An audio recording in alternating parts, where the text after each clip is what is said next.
আসসালামু আলাইকুম রহমতুল্লাহ। কি অবস্থা? এসএসসি 26 ব্যাচের কাচ্চা বাচ্চারা খুবই টেনশনে আছো না? আজকে ফেব্রুয়ারির 1 তারিখে তোমাদের 79 দিন পরে, 80 দিনের মাথায় তোমাদের পরীক্ষা শুরু, এসএসসি পরীক্ষা 21শে এপ্রিল। এটা নিয়ে অনেকে টেনশনে আছো, কি করবা না করবা। সেই টেনশন কিছুটা দূর করার জন্য আজকে তোমাদের কেমিস্ট্রি সাজেশন নিয়ে হাজির হয়েছি। তোমাদের শর্ট সিলেবাসে এই কয়েকটা, অর্থাৎ মোট 6টা চ্যাপ্টার আছে।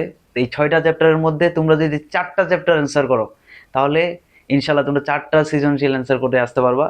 সুতরাং তোমরা দুইটাই চ্যাপ্টার স্কিপ করতে পারবে সৃজনশীলের জন্য, বাট এমসিকিউর জন্য তো পড়তে হবে। তো আসো, আমি তোমাদের কি সাজেশন দিব দেখাই। দেখো, তোমাদের প্রথম চ্যাপ্টার যেটা, সেটার নাম হচ্ছে পদার্থের গঠন। এখন এই পদার্থের গঠন থেকে স্পেসিফিক কয়েকটা টপিক পড়তে হবে। যেমন রাদারফোর্ড পরমাণু মডেল, বোর পরমাণু মডেল, এই দুইটা মডেলের যে মডেলটা আছে প্লাস সীমাবদ্ধতা আছে, সব শিখতে হবে ভালোভাবে। হ্যাঁ, অনেক সময় অনেকভাবে প্রশ্ন আসতে পারে, অনেক সময় ডিরেক্ট মডেল দিয়ে দেয়, অনেক সময় সীমাবদ্ধতা সহ দেয়। সুতরাং রিস্ক নেওয়া যাবে না, এই দুইটাই পড়ে ফেলতে হবে। তারপর হচ্ছে ইলেকট্রন বিন্যাসের ক্ষেত্রে যে দুইটা ব্যতিক্রম আছে, এটা খুবই খুবই গুরুত্বপূর্ণ। ক্রোমিয়াম এবং কপার, এই যে ব্যতিক্রমটা, এটা খুব ভালোভাবে শিখতে হবে, ইনশাল্লাহ আসবে এটা। তারপর হচ্ছে আইসোটোপ। আইসোটোপের দেখবা শেষের দিকে ব্যবহারটা আছে, এটা একটু দেখে নিবা। তারপর হচ্ছে যে একটা তোমাদের ম্যাথ আছে কিন্তু, যে আপেক্ষিক পরমাণুর যে ভর নির্ণয়, হ্যাঁ, এই জিনিসটাও শিখতে হবে তোমাদের। তারপরে এই যে ম্যাথটা দিয়ে, এই সূত্রটা দিয়ে যে মানে ম্যাথ আসে, অনেক সময় গয়ে দিয়ে দেয়, সুতরাং এই সূত্র শিখতে হবে, এটাও একটু দেখে নিতে হবে। এবার আসো চ্যাপ্টার 4, পর্যায় সারণী। এই পর্যায় সারণী থেকে ইলেকট্রন বিন্যাস থেকে যে অবস্থান নির্ণয়, যে একটা মৌল দিয়ে দিল ম্যাগনেসিয়াম, তো বলল যে উক্ত মৌলটির আহ, কোন পর্যায়ে এবং কোন গ্রুপে অবস্থিত ব্যাখ্যা করো। সেক্ষেত্রে এই যে এই টপিকটা তোমার খুব ভালোভাবে পড়তে হবে, খুব ভালোভাবে পড়তে হবে। তার এটা কিন্তু অনেক সময় এই টপিক থেকে এমসিকিউ আসে, অনেক এমসিকিউ আসে, যখন তোমরা সলভ করে দেখবা। তারপর হচ্ছে যে ইলেকট্রন বিন্যাস পর্যায় সারণীর ভিত্তি, অর্থাৎ একটা তোমাদের কিন্তু টপিকে আছে যে ইলেকট্রন বিন্যাস পর্যায় সারণীর ভিত্তি, এটা দিয়ে অনেকবার তোমাদের প্রশ্ন আসছে, সুতরাং এটা খুব ভালোভাবে পড়তে হবে।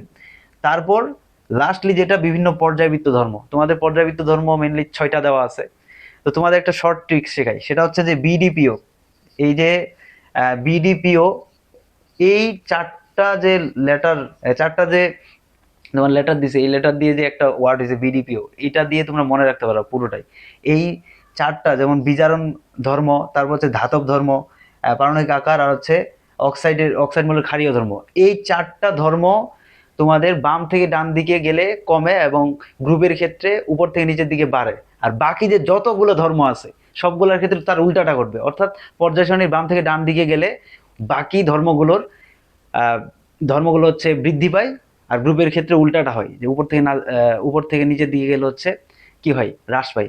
অর্থাৎ এইভাবে তোমরা মনে রাখতে পারবো। তো হচ্ছে এই যে পর্যাবৃত্ত ধর্মের 6টা যে ধর্ম আছে তোমাদের বইয়ে, হ্যাঁ, তো এই 6টা ধর্ম খুব ভালোভাবে শিখতে হবে। আমি তো তোমাদের ট্রিক্স শেখাই দিলাম, এইভাবে করবা, দেখবা যে খুব ভালোভাবে পড়তে পারতেছো। তো যাই হোক, এই হচ্ছে তোমার 4 নম্বর চ্যাপ্টার থেকে মাত্র 3টা টপিক থেকে ইনশাল্লাহ কমন পাবা। এবার আসো 5 নম্বর চ্যাপ্টার, রাসায়নিক বন্ধন। এই টপিক থেকে তোমাদের এই অধ্যায় থেকে আয়নিক যৌগ, তারপর হচ্ছে সমযোজী যৌগ, এটার কাকে বলে যে ব্যাখ্যাটা, অর্থাৎ বিভিন্ন যৌগ দিয়ে যায়, যেমন যে হাইড্রোজেন, এটা কোন বন্ধন দ্বারা আবদ্ধ, ব্যাখ্যা করো। এই টাইপের যে প্রশ্নগুলো আছে, বা হচ্ছে ক্লোরিন দিয়ে দেয়, বা অনেক সময় পানির যে যৌগটি ব্যাখ্যা করো, এই টাইপের যে প্রশ্নগুলো, এগুলো খুব ভালোভাবে শিখতে হবে। তারপর হচ্ছে যে এই কয়েকটা যৌগ দেওয়া আছে আমার এখানে, এই কয়েকটা যৌগ দেওয়া আছে, এই যৌগগুলো পানিতে দ্রবণীয় কিনা, বা এই যৌগগুলোর মধ্য দিয়ে বিদ্যুৎ প্রবাহিত হয় কিনা, এই টাইপের যে প্রশ্নগুলো আছে, বিশেষ করে ক্ষয়ে বা গয়ে আসে, এইটা খুব ভালোভাবে শিখতে হবে। তো এটার ব্যাখ্যা কনসেপ্ট একটাই, তুমি যদি একটা ভালোভাবে শিখো তাহলে সবগুলাই পারবা। এই জন্য খুব ভালোভাবে শিখতে হবে। তারপর আসো চ্যাপ্টার 6।